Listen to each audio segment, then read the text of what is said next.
Now let's bring in some of our guests to discuss these latest developments. Mark Kimmit is a retired American general and a former assistant secretary for political military affairs. He's in Washington, D.C., and in Boston, we have Rami Khouri, a distinguished fellow at the American University of Beirut. Thank you both for being with us. General Kimmit, I will go to you first. How does the election of the new supreme leader change the strategy of the U.S. and Israel in this, if at all? Candidly, I don't think it changes anything except for the aggressive talk by Benjamin Netanyahu that he is going to end the theocracy inside the country, and anybody they pick as a supreme leader will be eliminated. But in many ways, this adds a little stability to the situation. And if you're like me, where I believe this war will end at the negotiating table, this is a movement towards stability. Rami, I want to bring you in on this because I'd like to get your thoughts as well. Just right off the top on this breaking news of Iran's new supreme leader, Moshtaba Khamenei, the son of the former supreme leader, being named. What are your initial thoughts when you hear that name? Well, Riley, I think this kind of confirms what General Kimmit said, and this is a continuation of what Iran has had since 1979.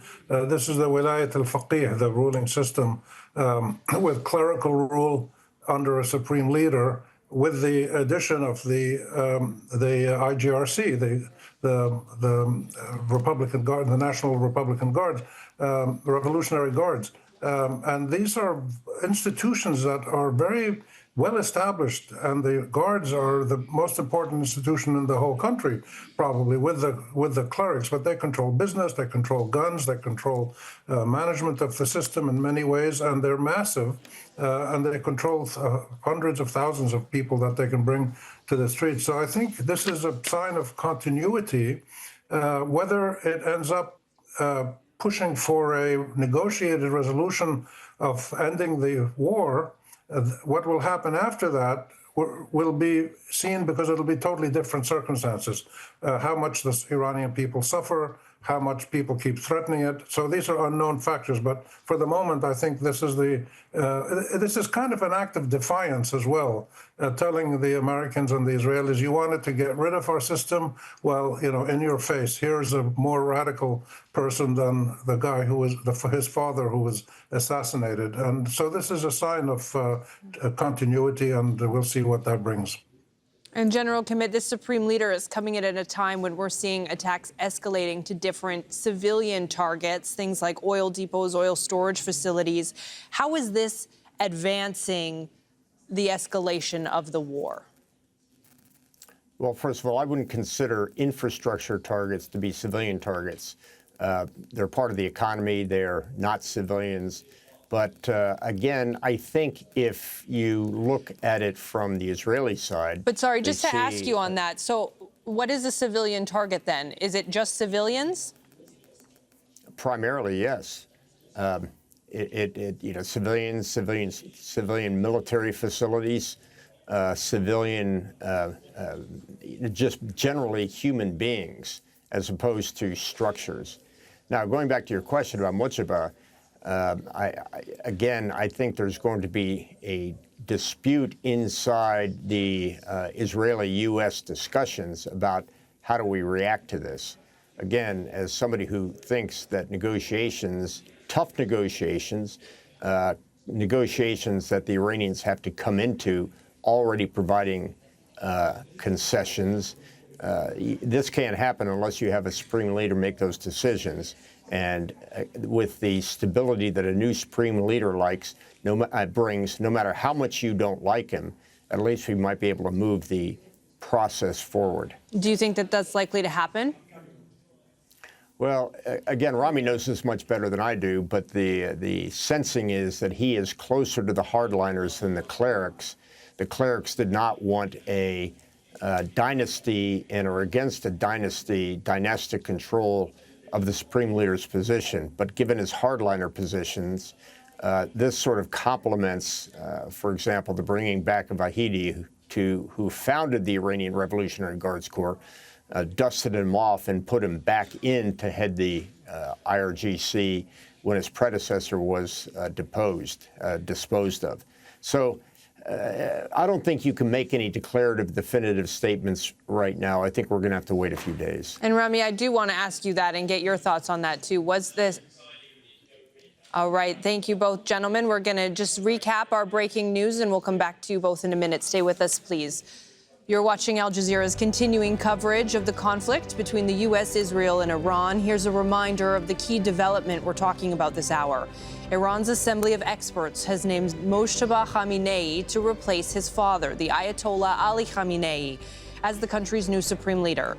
The assembly is calling on the Iranian people to be united and pledge allegiance to the new supreme leader. Ali Khamenei was assassinated in a U.S.-Israeli airstrike just over a week ago. All right, we're going to bring our guests back in now that we've given our audience a recap of this breaking news. Rami, to you, for people who thought that maybe the election of the new supreme leader could be the diplomatic off-ramp, whether for the war in general or for some form of de-escalation, do you see that happening now with this election?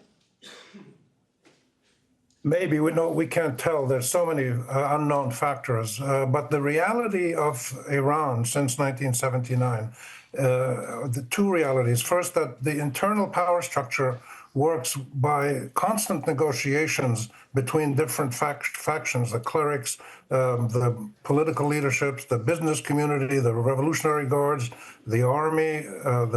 So there's all these different factors, factions that have to negotiate constantly with the supreme leader at the top making the final decision. I think we're going to see more of that happening, and we're not going to see the emergence suddenly of for liberal, democratic, non-clerical elite, which the fantasies in Washington are thinking about. But we also have to remember that the United States made war with the Viet Cong and then negotiated with them. They made war with the Taliban, then they negotiated with them. They tend to make war when they haven't thought through the politics and culture and realities of this war, the battlefield, and then they end up negotiating and leaving. And I think we're going to see something similar here at some point. We don't know what that point is going to be. The damage that's been done by Israel and the U.S. is so severe to the infrastructures, like General Kimmit said, the civilian infrastructure. This is going to hurt Iranians for 10 or 15 years. We'll see what the impact that has. And General Kimmit, I want to ask you, given what Rami said about this being a defiant selection, how does that hurt the sort of optics of the Israeli and American sort of idea to go to war to get rid of this regime? And now here they have installed basically, the son of the supreme leader that they just assassinated. Oh, I don't think there was any doubt that America expected that there would be a succession plan and the Assembly of Experts would vote. But at the same time, there is very little question whether they would pick a hardliner or they'd pick a reformist.